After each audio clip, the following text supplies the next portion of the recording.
having a panel of people up here to help us discuss our theme, You Are Not Alone.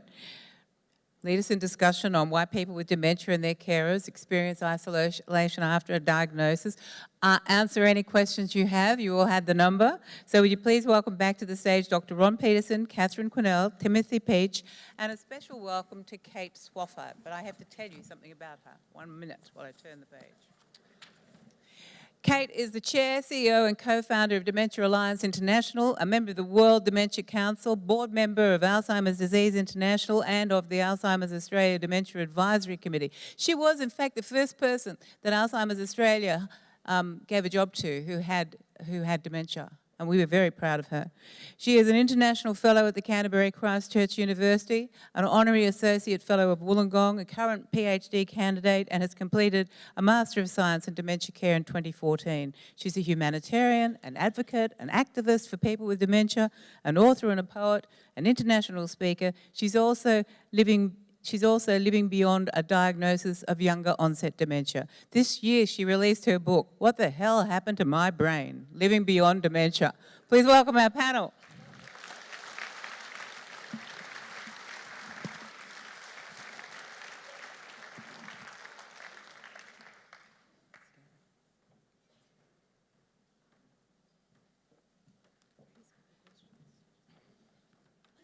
Billy, where are the questions, please?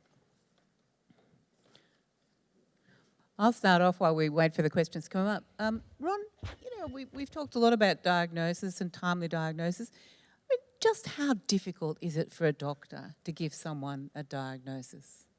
Well, it is because of the things we've talked about today, the ramifications, the implications, and of course, if the early diagnosis ends up being Alzheimer's disease itself, it is a fatal diagnosis. I mean, there are no Alzheimer's survivors out there. So we hopefully are careful in this and empathic when we give this diagnosis. And it's not so much to sit there and give, oh, and this is going to happen and that's going to, but also the glass half full kind of approach that, the game's not over yet. You've got a lot of things you can do, you and your family, so, but it is challenging. It's really, because people are aware and people understand what this means. Okay, the first question we've got here is what is being done about the government not funding younger onset dementia?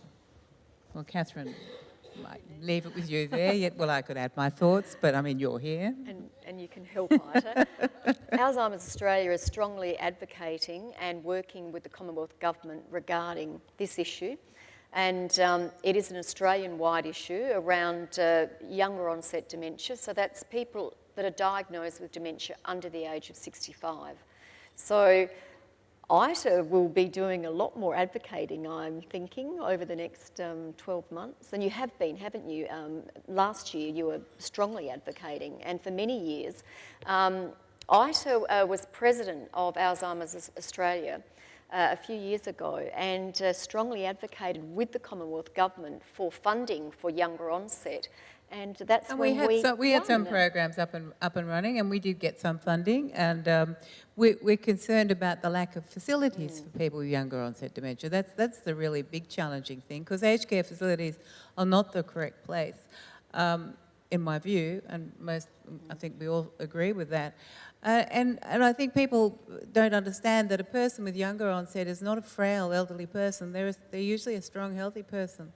And sometimes the behaviour is far more difficult to control. We did establish a key worker program where we're providing a key worker to work with a person with younger onset dementia, but I suspect it's run into funding problems. It will next year. So the Commonwealth have guaranteed another 2 years of funding, and then we're not sure what's going to happen after that date. So we will strongly be advocating over the next 2 years for the continuation of funding. So you can understand why I said we need to put pressure on the government to fund. It's fine to have ideas about it, but you've got to fund it. Nothing can happen without funding. So that will be our big emphasis. Next question.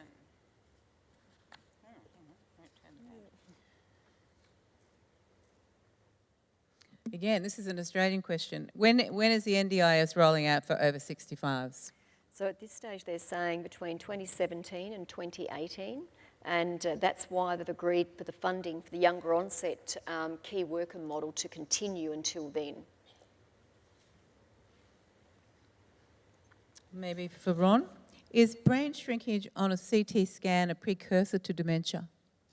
There is some shrinkage on a brain scan as a part of aging. So it happens sort of all over the brain, maybe a little bit more in the memory areas, but it's a matter of degree. When you have a degenerative disease like Alzheimer's disease, those areas shrink preferentially, the memory areas shrink preferentially, and in a much more exaggerated fashion.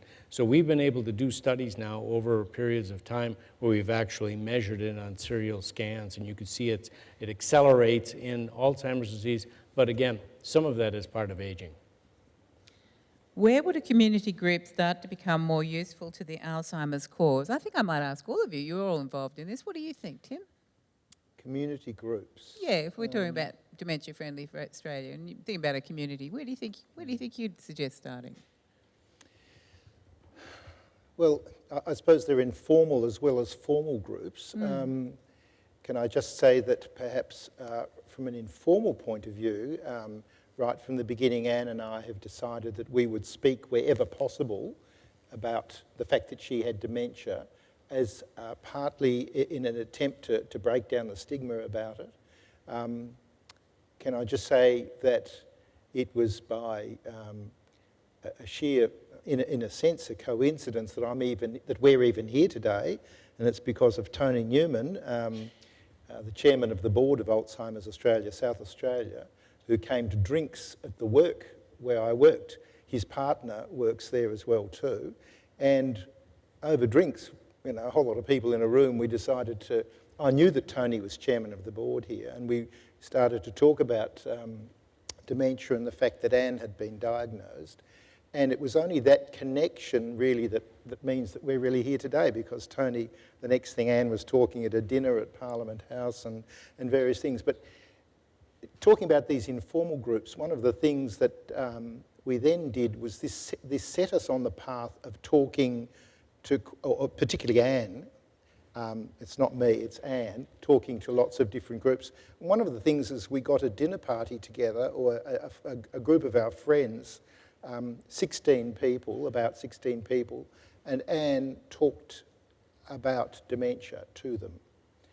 And we figured that wherever we go, we're going to talk about dementia. Yeah, well, it picks up on what Carolyn was saying. The more we talk about it, if we talk about it like we talk about diabetes and cancer, HIV, AIDS even, we reduce the stigma. So we just got to accept that it exists and we talk about it. Absolutely. What about you, Kate? What do you think? I think that the dementia-friendly communities projects, for example, need to be a whole of community approach. Can we turn the volume up on the lapel mics, please? I think they're all a bit soft. So we need a whole of community approach. Kate, if I put it onto the other side, it might be a bit better for you because you're speaking that way. So if I just take it and put it, pardon me there. Don't look, Anne, don't you look. If you missed that, Anne said, just watch him, Kate. There you go. See you That's the only a wicked thrill I've woman. had this week. Sorry. Okay, Kate, go for your line. I think that the dementia-friendly community initiatives, so the dementia friends initiatives around the world are really noble initiatives. I think, though, that they need to be a whole of community approach. I think that federal governments need to come in at some level, and that's got to do with funding and national dementia strategies and those sorts of things, and then local governments need to come in, because what happens in Adelaide and Adelaide Central is very different to what happens in the hills in Adelaide, for example. So it's really important that not just the stories of family carers are told, but the people with dementia are in these projects as well. So it needs to be everyone. Catherine? Well, we were very fortunate that Alzheimer's Australia SA engaged the Holdfast Bay Council down at Glenelg, and they were one of the first councils in Adelaide to actually take on the dementia-friendly communities. And it's been fantastic, and it's rolling out. We've got councils ringing us at least once a week now saying, we want to do what Glenelg have been doing. So for us at a local state level of government, they're really jumping on board with this dementia-friendly communities, which is fantastic for Adelaide. Well, Ron, you mentioned at the National Press Club the other day about the work of the former British Prime Minister David Cameron, where they have 1.5 million friends, because Cameron was a very, very strong advocate for making the UK dementia friendly. Right. What would be your suggestions where the community might get together? I would applaud everything that's going on here in Australia, and I think we're a bit behind it, but there has been a dementia-friendly community program in Minnesota where Diane and I live, and now that's been adopted more broadly as Dementia-Friendly America. Now, it's just getting underway, but the national plan has endorsed that, and I think it's incredibly important. I came up with several good examples of individuals surviving in the community in a highly functional fashion, because the community now was apprised, what does it mean to have dementia? How can we help the person? The man who goes to the health club. We all know that exercise is a good idea for maintaining cognitive function. He gets to the health club, gets on a machine, and forgets, how do you do? And the worker in the health club is aware, is apprised, comes over and says, Bill, how you doing today? Good to see you. Oh, remember, now on this machine, if we do this, we do that. And he said, oh yeah, of course. And he's off and running. So I think those kinds of activities around the community are really, really beneficial. Of course, on our side, I mean, on the medical side, you'd be surprised how there is lack of knowledge of dementia in the emergency room situation. So somebody comes in with chest pain. One of our colleagues was talking about this. A parent came in with chest pain, and the medical emergency personnel were focused on him, as they should be, and said, have you ever had this before? And he said, no. Had it yesterday, he had it Thursday, he had it last Tuesday, but he can't remember. And when the family member tried to intervene, the medical worker said, no, I need to talk to Mr. Jones. And so I think that kind of awareness really needs to be expanded. Yeah, well, I was talking at a Catholic conference on dementia just a week or so ago with Mark, and somebody in the audience, she was director of nursing at one of these area facilities, and she said, in acute care, still, if a patient has dementia or Alzheimer's, it's not listed on their chart. Well, this is something we've spoken about at Alzheimer's Australia for many, many years.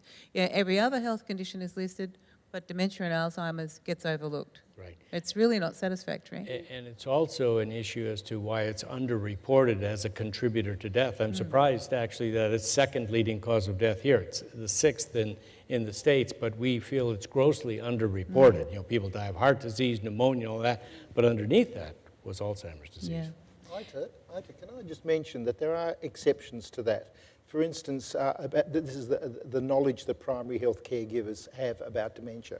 Anne goes to a dentist, and that dentist has literature I think it's in the rooms there, about having dementia, and he's quite au fait with the issues of dementia. Anne has mentioned that to him, and she gets excellent care. But that's for him. because the Australian Dental Association became involved with Alzheimer's Australia. I did a number of videos for them. Gosh, I don't know whether I made it this year or last year, I can't remember. No, for them, for the dental profession, to educate them about what to look for, how to talk to the carer, make sure you talk to the person before the disease really travels on. So they've made a very big commitment. We're very happy to be working in partnership with them. Good. Okay, Ron, I think this one's for you. How can dementia be prevented? Well, yes, it's a tough one, and to say that we do have actual preventions that have been documented is not the case. In fact, there are ongoing exercises now in the academic community, again, reviewing the overall literature. So Maria mentioned some exercise, but also some suspicion about the quality of data. She's right. What about intellectual activities? Again, we try to emphasize how important they are. Are there actual data out there? If I play my brain game, will I not get Alzheimer's disease? Probably not. But I think, like we were saying this morning, if you can even push back the window a bit, that's a big deal. So I think that if we can delay the onset, slow the progression, that may be more realistic than actually preventing it. And of course, we don't have any medications yet that will prevent it. No, I mean, I think the risk reduction we recommend, I mean, we don't guarantee you won't get dementia, but we do think it's the best thing we can suggest. Sure. Right. And so, you know, what's good for the heart is good for the brain. It's a good rule. Exactly. And then, carrying on with this theme, Ron, can symptoms of dementia be reversed? I think some of the symptoms of, again, it depends when we're talking about dementia versus Alzheimer's disease. If we talk about dementia more broadly, some forms of dementia actually can be abated and at least stabilized, and there are potentially treatable causes of dementia. So now this gets into a little bit of the semantics. What is dementia and how long does somebody have to have cognitive impairment before it's dementia? But if we talk about cognitive impairment in general, if there are treatable and reversible causes, they can be addressed. For example, we talk about mild cognitive impairment a lot, sort of that pre-stage. Turns out that we also will try to do an inventory for psychiatric illnesses because anxiety, depression, apathy, some of these can be treated and can actually have an impact on cognitive impairment. Cognitive impairment can get better. So if you find an underlying treatable cause of the cognitive impairment, potentially that's reversible. Well, and again, in this line, can you be tested for Alzheimer's now before you notice any signs? Well, I talked a lot about the biomarkers and the imaging tests. I think it's premature right now to do that. Yes, I mean, in the United States, you can get an amyloid imaging scan if you're normal. Okay, it's approved by the FDA, nobody pays for it, so the federal government won't pay for it, your private insurers won't pay for it, but nevertheless you can get the scan. We in the medical community, without being too paternalistic, I hope, really try to discourage that because we don't know exactly how to interpret that. So if a person is 72 years old, completely healthy, doing fine, gets an amyloid imaging scan, it's positive. What do you tell them? You say, oh boy, you're on the road. You're going to become demented by 74, 76, 78. We don't know that. In general, it's likely you have a greater risk of developing cognitive impairment, but it may not happen in your lifetime. So we're cautious about doing that. Nevertheless, if people want to know where they are, I think it's worthwhile seeing the physician, maybe get an MR brain scan just to make sure nothing else is going on, and maybe get some cognitive testing to set a baseline. Stop there and then follow yourself clinically. And does head trauma have any effect on Alzheimer's disease?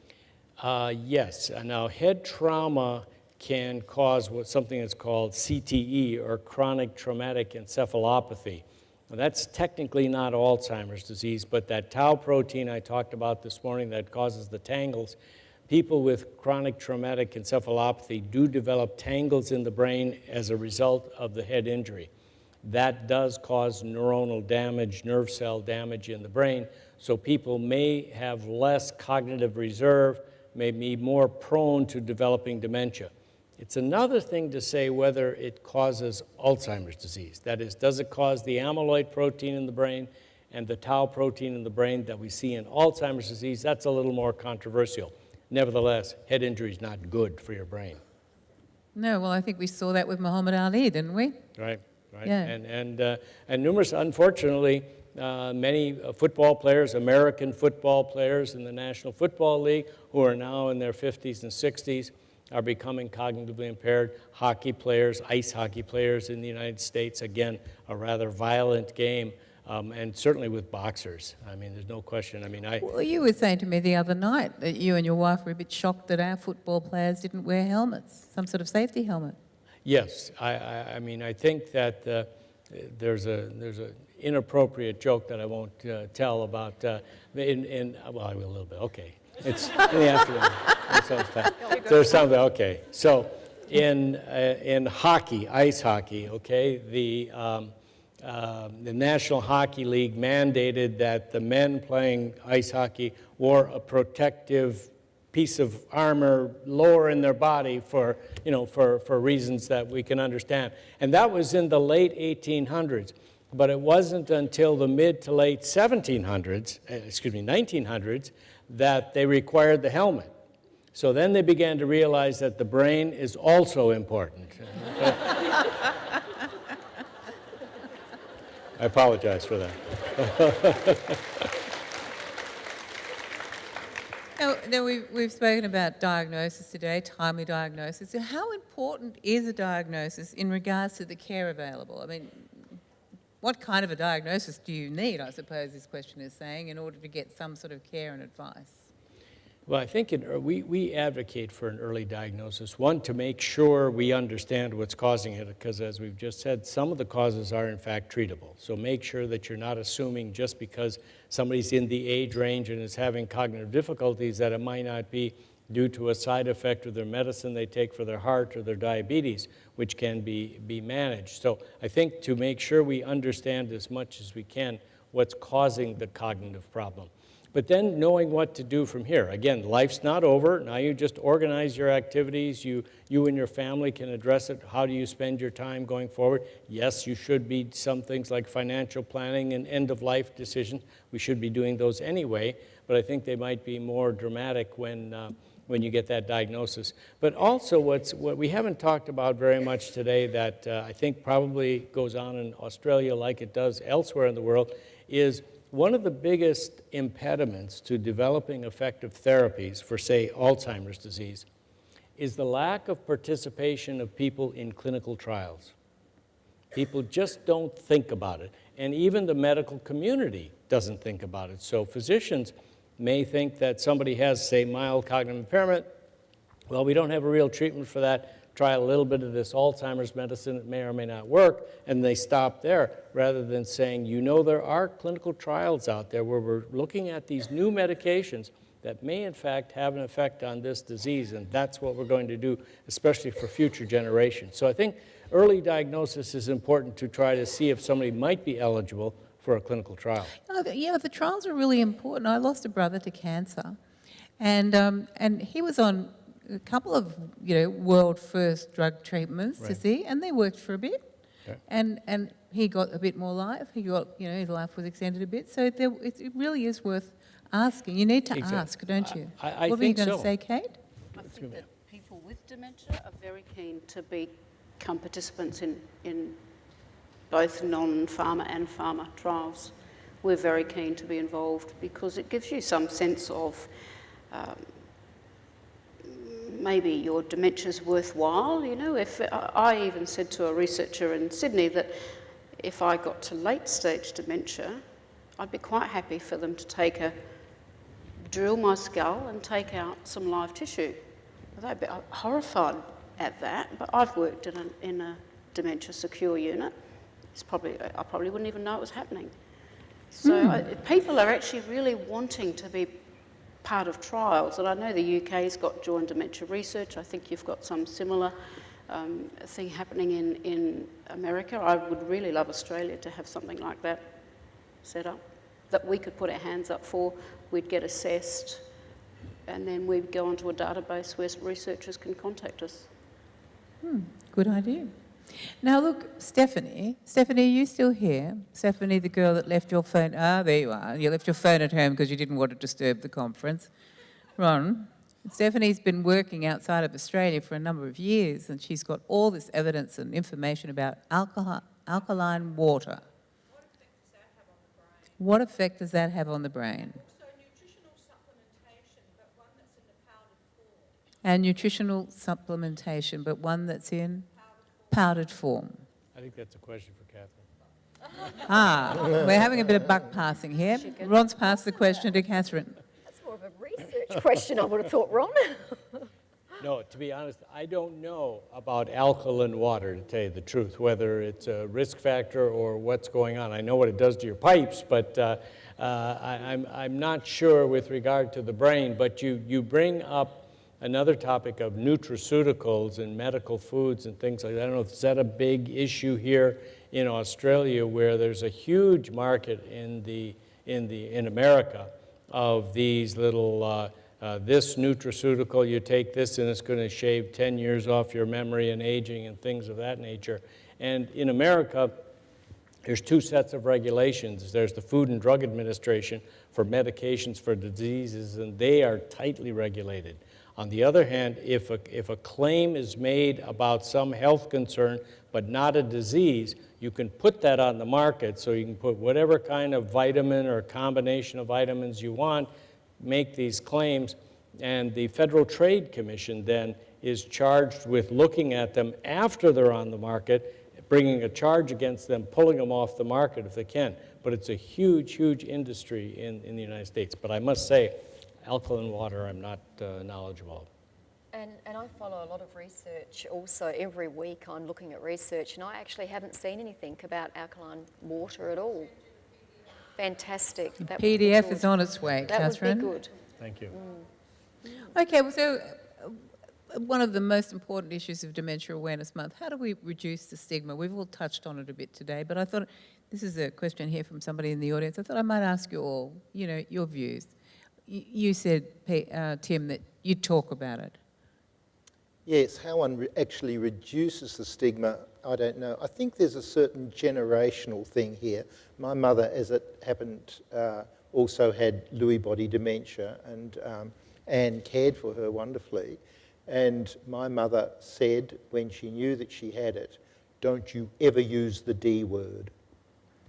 Now, here we are. I suspect we're, perhaps about to be called Dementia Australia, and although that's in the wings, I know, but it's that word dementia which I think still creates fear for some people. Now, I think we have to accept that. It's like the word cancer, perhaps 20 years ago, where we have become adjusted to it. So I think there's a certain generational thing there about that term.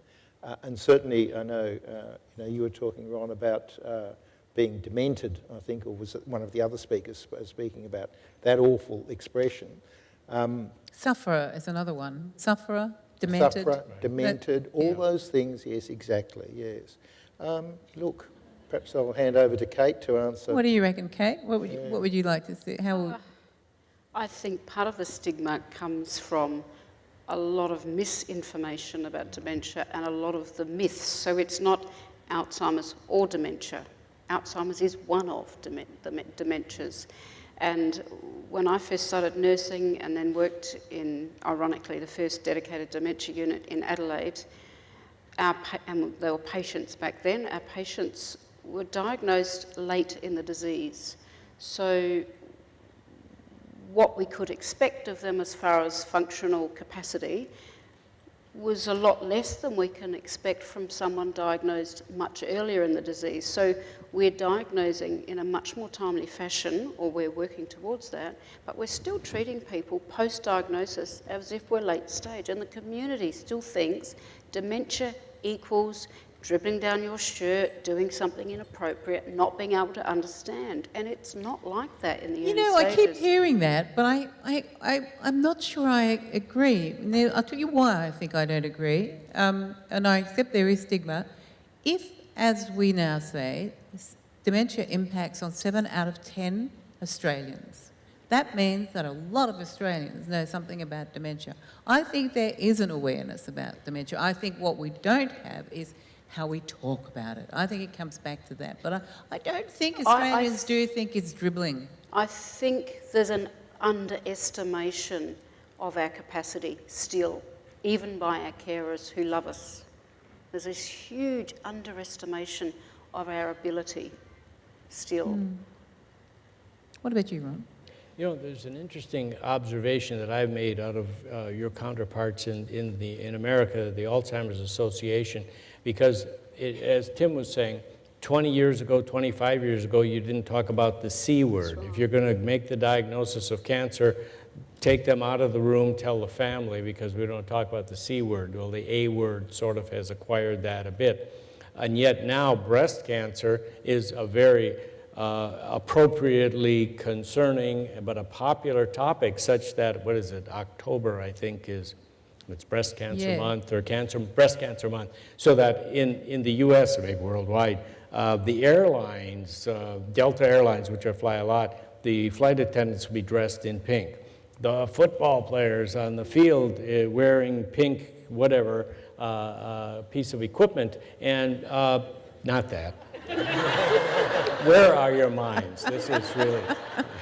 But the fact of the matter is, we bring that up to the Alzheimer's Association. Why isn't purple out there or teal out there or whatever in terms of and we're told that time is not quite right yet, meaning that For commercial entities to embrace this, they have to be comfortable. So Delta Airlines is comfortable with endorsing, the National Football League is comfortable with endorsing breast cancer, but there are fewer commercial entities who want to embrace Alzheimer's disease. I'm not sure why yet, but I think it's kind of this, it's growing. I think the awareness is there, but we have a ways to go. Okay, another question. Where is the biggest gap in dementia research? I think, as we mentioned earlier, the clinical trials aspect and the recruitment for clinical trials, because I think we don't know all about the diseases by any means, so there's a basic science need to still understand the underpinnings for these diseases to a greater extent. But once we do know about that, and we do know a lot about them, now we need to develop this clinical trials network to get the clinical trials done. And we need to do many of them sort of simultaneously. We can't wait for one, it's over, oh, it's a failure, let's do another. We don't have that much time. So I think the fact that enrolling people in clinical trials will move the ball forward much more quickly. So I think it's the translation of the biology of the disease into the treatment. I think we're farther ahead on the diagnostic side than we are on the treatment side. And I think to narrow that gap, we have to get people enrolled in clinical trials. Did you want to say something, Kay? I think people with dementia would say there's a big gap in enough research into improving care. So do different, I think we get lots of people wondering about this. There's so much work going on with dementia research. So the question is, do different organisations share research results to avoid doubling up? Yes, I can say that we're very much encouraged, if not required, to share and collaborate. For example, there's something called IDROP, which is IADRP, International Alzheimer's Disease Research Portfolio. And it's really an index of what research is being funded by the federal government in the United States, by not-for-profits in the United States, throughout Europe, the Dementia Initiative in Europe, in the UK. All of these groups are putting this funding information together to look at, are there areas of too much emphasis, not enough emphasis, where are the gaps? So I think in that sense, and also the international meetings like the International Alzheimer's meeting in July in Toronto, it's going to be in London next July. That is a forum for sharing all this information. Certainly all the Australian researchers are there, as well as individuals around the world. What about sharing research with other researchers in different health areas? When I was president, we had some discussions with the NHMRC about, researchers in dementia talking with researchers in heart disease, researchers in heart disease, maybe diabetes, where we think links are, and to see if there's something in the various researches going on that somebody might look at it and say, hello, look, that might be something that we could use for dementia. I think it is an important area that's probably underemphasized, but there certainly is some coordination among, as you're mentioning, the vascular disease, diabetes, and the like, such that in some trials, say longitudinal heart studies that have been going on for many years, they're now attaching cognitive measures to them. And this is how in America, the Framingham Heart Study started out in the 40s with the town of Framingham, Massachusetts, right outside of Boston, studying a good chunk of the population for the development of heart disease. Many years later, a cognitive component, and so now there's the Framingham Brain Study as well. So I think people are starting to talk to each other, because we may learn from the shared mechanisms that you're implying. Now, hereditary, people are often wondering if Alzheimer's is hereditary, and the question is, if there is a history of Alzheimer's in my family, will I get it? Your risk is probably increased. In general, we talk about two types of Alzheimer's disease: truly inherited, familial, genetic Alzheimer's disease. Again, fortunately, maybe 1% to 2% of all Alzheimer's disease. But in these families, it's very dramatic. 50% of the generations get the disease and often get it earlier in life. So in their 40s and 50s, they're affected. But again, very rare, but we know about those mutations. People can be tested for those mutations, and there are some other implications of that. 1% of the disease. The other 99% of the disease we call sporadic Alzheimer's disease, but even there, it tends to run in families, like most things do: heart disease, diabetes, cancer. If you have those elements in your family history, your risk is increased somewhat. So what we say in general is if the average risk of, say, developing Alzheimer's disease 65 years and older is maybe 10%, 8 to 10, 12%, something like that. If you have a first-degree relative, mother, father, brother, sister, with the disease, your risk is increased maybe 2 or 3-fold. So 20, 30% risk of getting the disease. But that's an oversimplification because that is correlated with how long you live. Because again, age is the biggest risk factor. And if your family lives into their 80s and 90s, your risk is actually up. On the other hand, if your family dies in the 60s and 70s from heart disease, cancer, your risk is lower. But in general, I'd say about a 2 or 3-fold. But you get glass half full, glass half empty, you still have a 60, 70% chance of not getting it, even if you've got it in your family. I still have a lot of questions here on my lap, but we now have 2 microphones that we can circulate around the room. If anyone has a question that they would like to ask, if you'd put your hand up so we can see you. Wait for the microphone, please. Wait for the microphone. The microphone's coming. Oh, I think this gentleman's got to talk first. Won't be loud enough for the corner down there, sir. Hold the thought. Here it comes. This might be a bit silly, but my wife's got a problem with her memory, and we were down at Climpath recently, taking some blood, and talked about this, and he suggested to me that coconut oil is pretty good. So I looked it up on the computer, and I found some American specialists discussing the matter. Is there any value in that? They're saying that this coconut oil would Coconut water. feed the brain. An oil. Yeah. Oil. Can you substantiate any that sort of thinking? There have been a lot of media attention to coconut oil and the like. I think there was a case report of somebody, a physician who treated his wife, whom he thought she had Alzheimer's disease, something like that, and she got quite a bit better, so therefore it received a lot of play in the press. Theoretically, yes, because it's what's called an antioxidant. It can reduce free radical production, which happens with aging and causes some damage in the nervous system. But to actually demonstrate, again, that coconut oil is beneficial for Alzheimer's disease sort of comes in the realm of a lot of these other nutraceuticals, and we can't really say that it is beneficial. The reason I'm asking the question is my wife hates it. And I have to force her 2 tablespoonfuls every day. Sounds like you're giving a cod liver oil. Tell me, if I continue this process, would it do any harm? Okay. Thank you. Can we have the next question, please? Over here. Good evening, or good afternoon. My name is Doug Leake. I'm 93 years of age. I flew in Lancaster bombers during the war. I was diagnosed about 4 years ago with Alzheimer's, and my specialist put me onto a Dutch remedy called Souvenaid. And since then, I think my Alzheimer's has stabilised. I can recommend it. There you are. Good. Can you talk about Souvenaid? Yes, Souvenaid is a product that's out there in the nutraceutical ballpark with a variety of different nutrients in it. Again, that is thought to increase what's called synaptic function, which is the connection between nerve cells. I've heard a lot of good things about it. There's some research underway on it. I can't say that I've seen studies in mild cognitive impairment or Alzheimer's disease itself. In aging, I don't know, but it is available, but I can't document it right now. And I think the thing is, if the gentleman finds it helps him, keep on with it. You sound Sure. terrific and you look Sure. great. So, there's a question down the back there, and there's a question up the front. If we could bring the microphone up the front.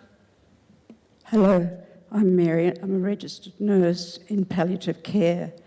I have a statement and also, Anyway, we live in God's paradise down the south coast. You can imagine where that is, Victoria Victor Harbour, and Middleton.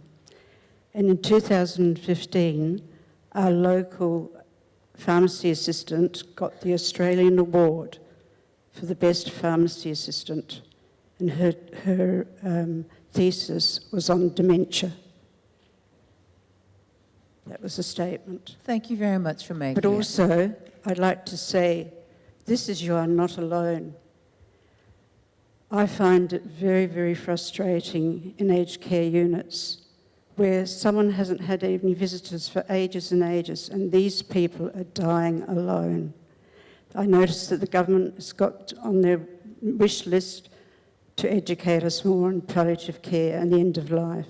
I just hope the government would put some more money into it and get it started. Thank you. Thank you. Lady down here in the front. Thank you. I have good news. In front of me, I have a neurological report from 15 neurologists at an Adelaide hospital who diagnosed me on the 3rd of February with primary progressive aphasia, which is a slight type of Alzheimer's. And for those of you who don't know primary progressive aphasia, it's an aphasia whereby I should have rapidly, from January and February, lost my entire speech, lost my word retrieval, and lost my language. But the neurologist said, I will have my intelligence. I went to bed for a fortnight. I cried, and I cried. Then I started researching. I have a Master of Science, so I just started researching as much neurological data that I could. Norman Doig and all of you people as well. I now have in front of me two neurological diagnoses, one on in May that says due to the improvement over time is rather difficult to conceptualise on a pathological basis, a pathological sociological basis, but with a degree of neuroplasticity enhanced by her regular exercise is one explanation. I now have another neurological statement, another neurologist that says in May that I am demonstrating no symptoms of cognitive impairment. After going to bed for a fortnight, because I'm a very active person, I'm a school teacher, I run a wine club, I run another club of 60 people that are housebound between the ages of 50 and 60. I try and get them out to socialise. I also four-wheel drive, and I must say, like a fortnight ago, I won my four-wheel drive navigation against a number of the men that were engineers. I then started going to gym. I started boxing. I'm a primary school special education teacher.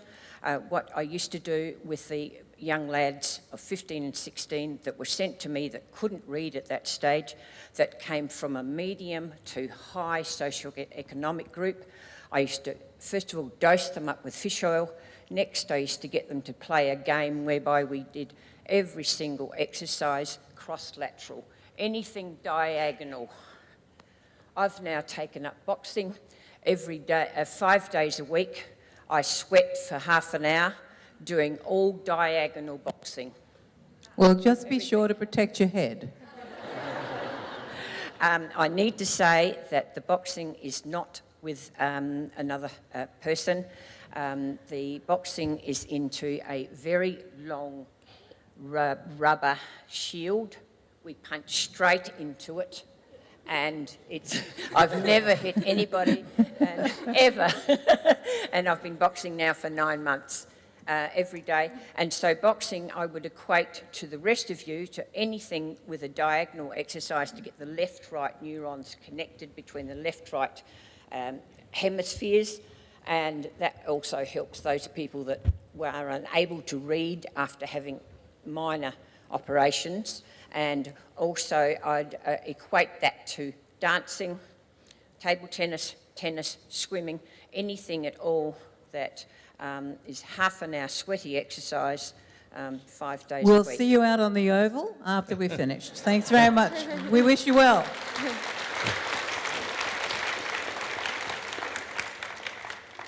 You got a question?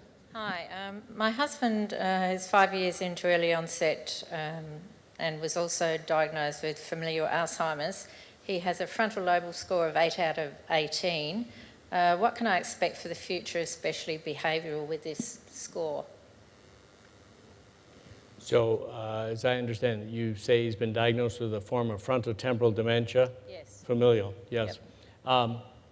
I won't talk about your husband in general, obviously don't know, but frontotemporal dementia is another neurodegenerative process in the brain involving, as it implies, the frontal lobes of the brain, which are involved in a lot of our behavior, the appropriateness of our behavior, inhibition, disinhibition, personality, so to speak. So often individuals with the behavioral form of frontotemporal dementia will have personality changes and develop a tendency towards some inappropriate behaviors.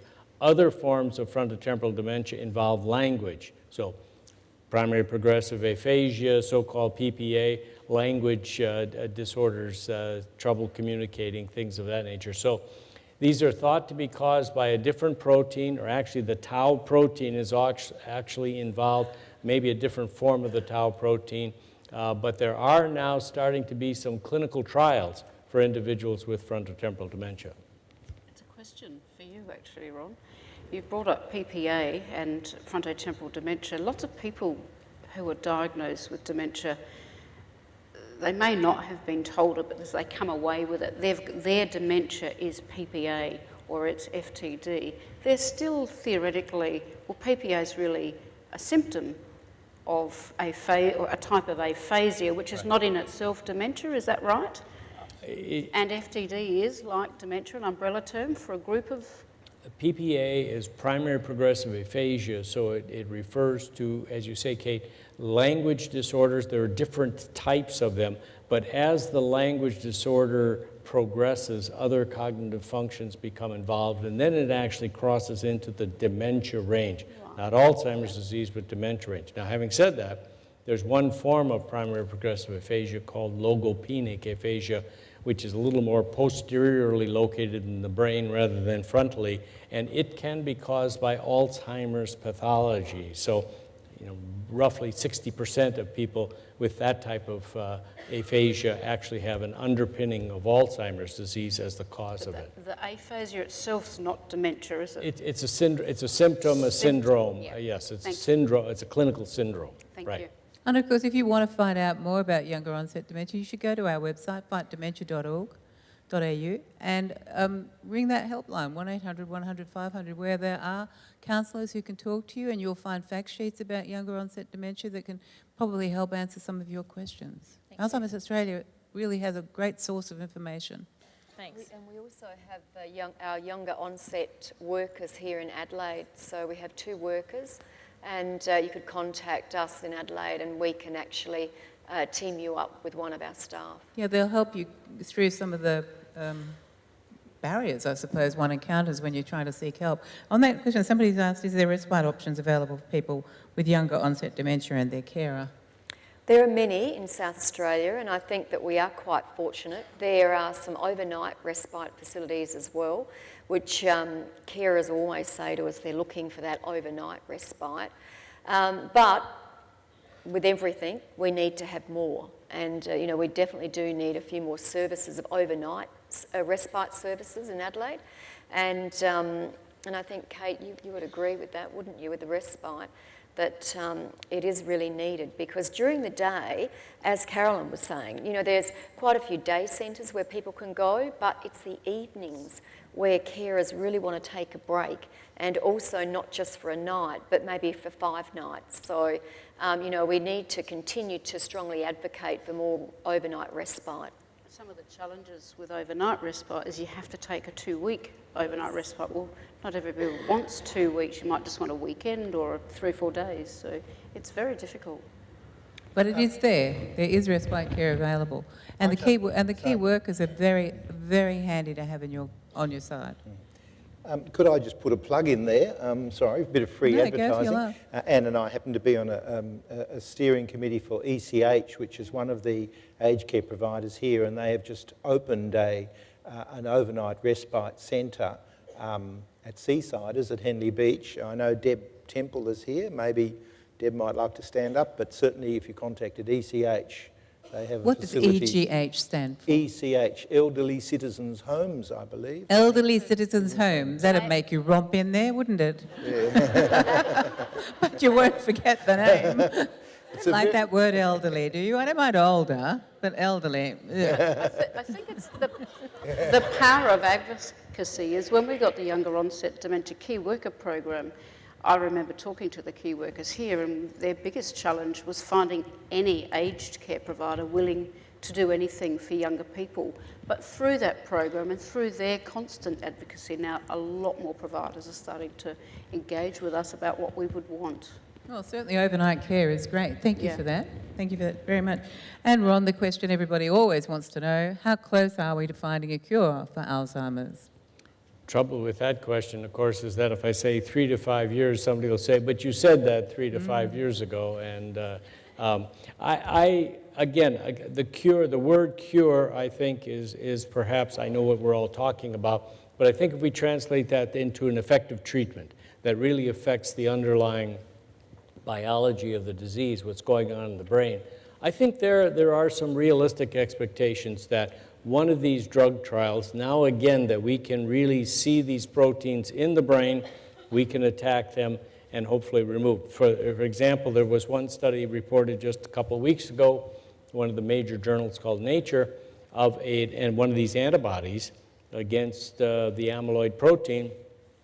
And this particular study showed that people who had the protein in the brain, because they had imaging studies at the beginning, were then treated with this intravenous antibody to remove the amyloid from the brain, studied for 12 months, so a year later, imaged them again, and those who received the highest dose of the drug actually had the most amyloid removed from the brain. So there's less amyloid on the scan 12 months later than there was at the outset, a little less so with 6 milligrams, 3 milligrams, and placebo. So a dose response removal of the amyloid protein.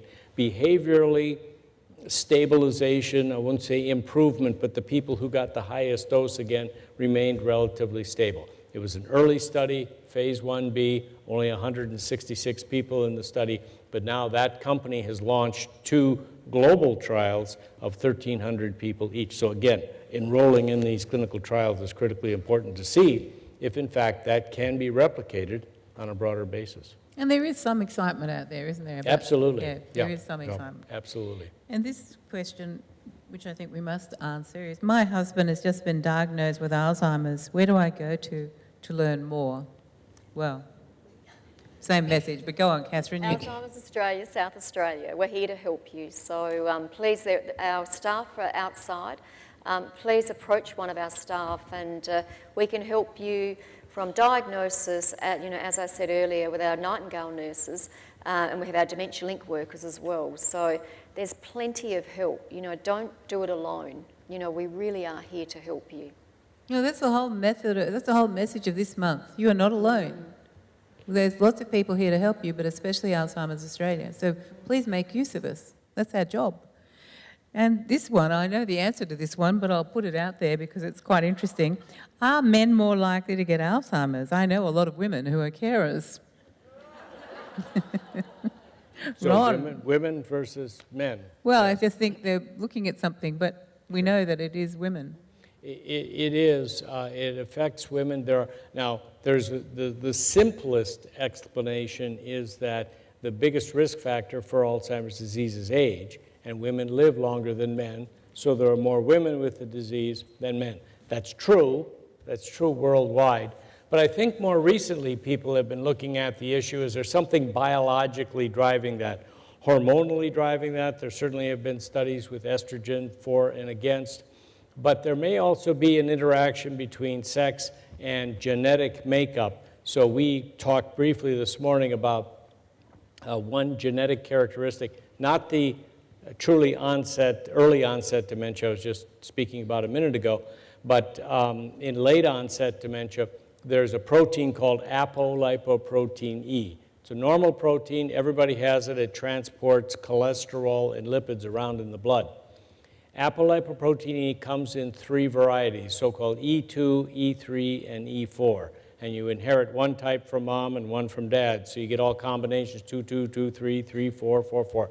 Turns out that if you inherit the 4 variety, the E4 variety, your risk is up. Doesn't mean you're going to get it, but your risk is up for getting it. And if you're unfortunate enough to inherit a 4 from mom and 1 from dad in your 4-4, then your risk is really up maybe 10 times in terms of the overall risk of getting Alzheimer's disease. Well, it turns out that that risk factor interacts with sex and it behaves differently. So the risk factor is a little bit more accentuated in women than it is in men. So what is it about that genetic characteristic and the underlying maybe hormonal or whatever? So we're learning a lot about that, but I think that it may very well come down that perhaps even some treatments might be a little more sex-specific than we've thought of in the past.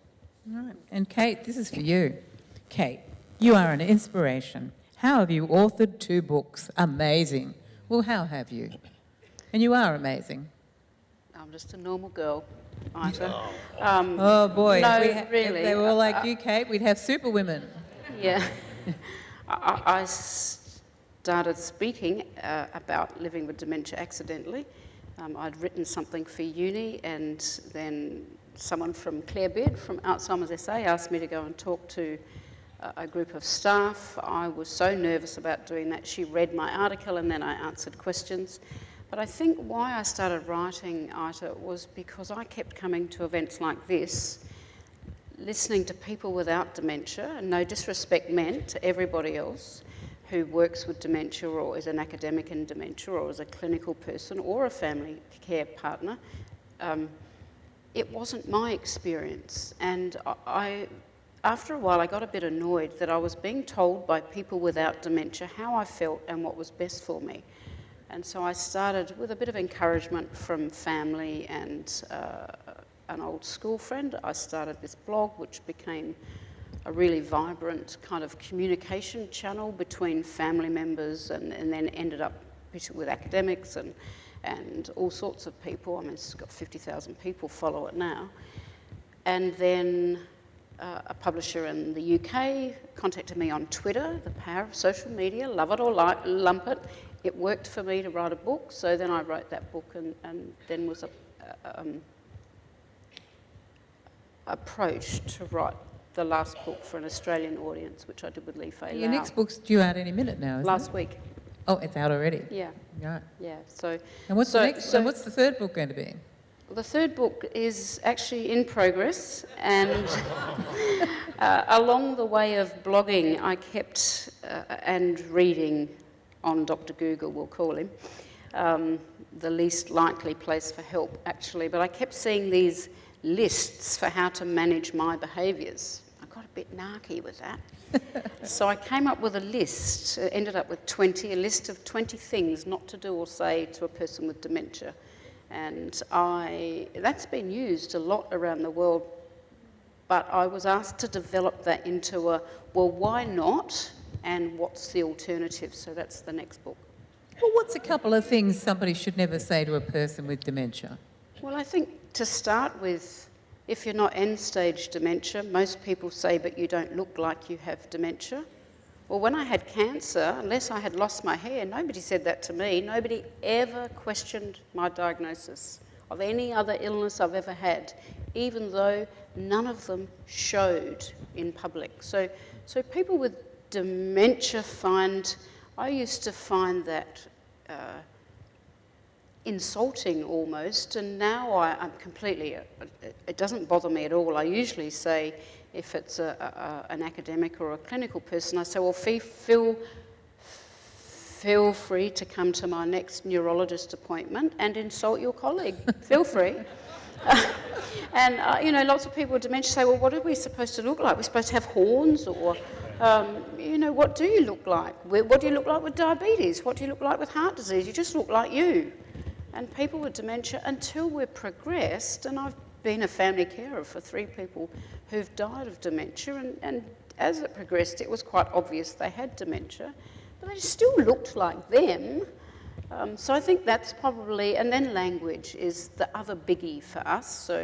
So in the disability community, we stopped calling people retarded 30 years ago, and people with dementia ask that you don't call us demented and that you don't call us sufferers, because otherwise that becomes the sum of our predicted experience, and it's not the sum of my experience, and it's not the sum of most people's experience with dementia. So language is really, really important, and Alzheimer's Australia have got the best language guidelines in the world. And they've been informed by both family care partners and by people with dementia. So there are a couple of things, and I think the other is, well, my doctor, who used to talk to me to my face pre-dementia, when I had brain surgery and some other health issues, the day I got diagnosed with dementia, he stopped talking to me and would only talk to my husband. And I go, hello, I'm still here. So I think there's a lot of people will go up to my husband and say, oh, how's Kate going? I go, why don't you go and ask her? And they run. So you just say hello. We're just normal people. Sometimes we might struggle with words. We might not understand the question. We can ask, what do you mean? Mm. So Now you know why she's amazing, don't you? Yeah.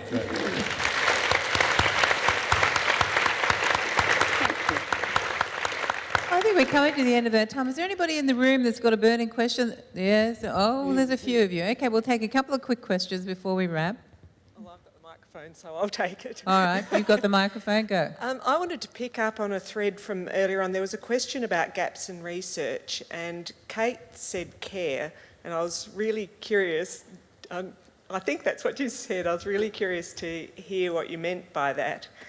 And I was also, and I think this is a bit connected, was wondering about what Alzheimer's Association's response to my aged care is as well. Is it really set up just to drive us out of the system? You can have that one. Yeah, that was for Catherine. the My Aged Care Gateway is challenging, to say the least. Would you like me to say any more? No. Look, we are finding that it is quite challenging for especially people with dementia, but also for their carers. I had first-hand knowledge of this a couple of months ago when my father-in-law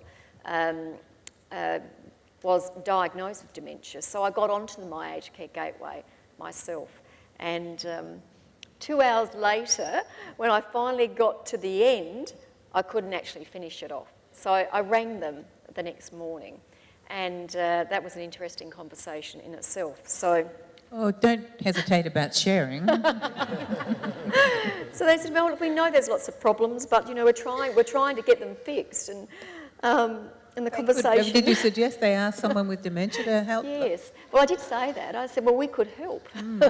So look, but seriously, from a national perspective, we actually are advocating very strongly with the Commonwealth Government on the My Aged Care Gateway, and I think we've made a little bit of progression. We're not giving up with it by all means. So nationally and the states, we're all sort of on the phones, and at a higher level, we're actually advocating with the Commonwealth on the issues that people with dementia and their carers are experiencing. So we're on it, believe me.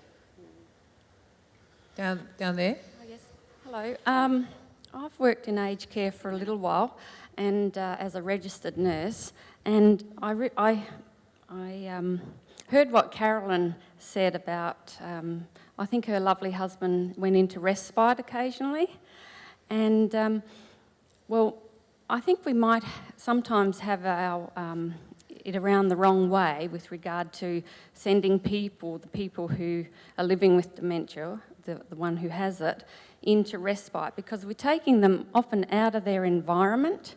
And I've noticed that a lot of people who come in for respite into a residency, they become very confused and lost.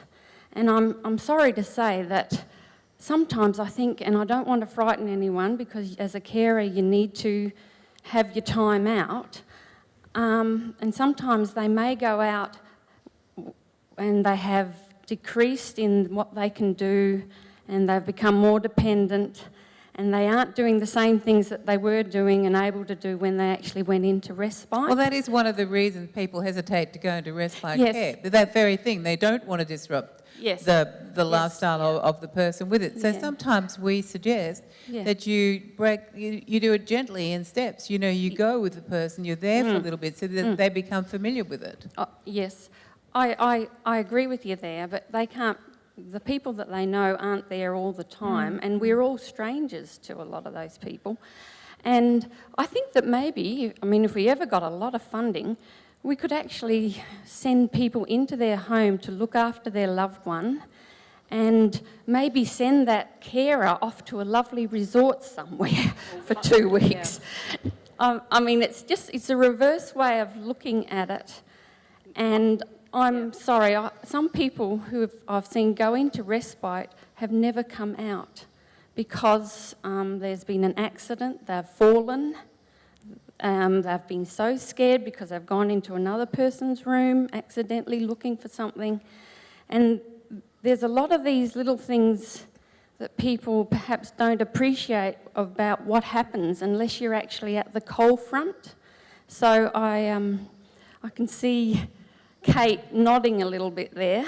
So I guess we do need a funding. I think we all know. I think we all know okay, that. all You right. know, you're not telling us anything we don't know. What we Okay. have is a system that can't cope Yeah. with the demand. That's It's the real just issue here. a different We'd way of much thinking. rather people stay in their own homes. That's the basis of everything that we do. But Yeah. sometimes there are not enough carers. No.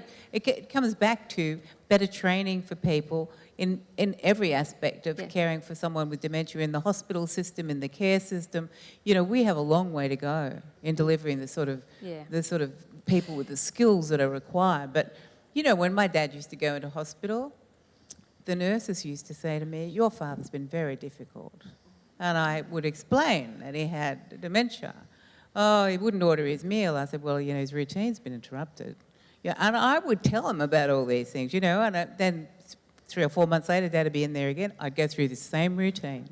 So, you know, it doesn't matter where you look, there are gaps in the understanding of dementia. But I like your suggestion very much. Thanks for Thank Can we you move for the rounding it. microphone to the next question, please? Yeah. Hi, Ida. My name's Brett. I'm a very, very passionate advocate for people with dementia. My dad's in the late stages of Alzheimer's, and I talk at forums like this all the time, and I'll do anything for people with dementia. But my question, and it is a burning question, is that when I talk, our story is really extreme. My dad's had everything happen to him. He's had 20 code blacks in hospital and spent 104 days in hospital. And I can convince all the people here how about dementia and caring and advocacy, but the problem, as you mentioned before, was the funding and getting the money for our elderly people as well as people with dementia. And is there anything advocates like myself that are prepared to do anything and talk to any organisation that we can do to help you influence the people with the money that can get it to the right people? Well, back in 2011, we marched on Parliament House to get some action. We marched. I'd never been in a protest march before. It was fantastic. I had such good fun. But it worked, you know. So maybe it's time for us all to raise our voices again and put some pressure on the government to to really take seriously the figures. Because Ron said at the National Press Club the other day, given the American statistics, if we didn't find some sort of breakthrough, you said it was the condition that could bring down the health system. That's right. Would you like to elaborate on that? So in America, again, I don't want to bore you with numbers, but we spend about $226 billion a year caring for people with dementia, 2/3 of which comes from the federal government. that number is projected to go to 1.1 trillion by 2050. So if in our system, everybody's talking about the prospect of Medicare, Medicaid going bankrupt in the next few years, again, because of the aging of America. And so many of us have said that if you don't fix Alzheimer's disease, meaning fund research so that we can get some disease-modifying therapies, that Alzheimer's disease in and of itself may bring down the Medicare system. So I think that's getting some traction in Washington, at least, and that people are talking about. But I can just amplify on one aspect of your question. I'm told by many, many Congress people in the US, and I suspect members of Parliament here, they listen to the grassroots. If somebody comes into their office, people come into their office and talk about their personal stories, they hear that, and that does influence their behavior. So I think one thing we can all do is talk to our members of Parliament about this issue. And Yeah, because we were convinced that it was the voices of people with dementia. When we did the march, we were convinced it was the voices of people with dementia that really gave us the clout we needed to bring about the changes we were seeking at that particular point in time. I cannot underestimate, you mustn't ever underestimate how important people's voices are. It's the most powerful instrument we have, and it's the one piece of power that we have that politicians understand. Thank you.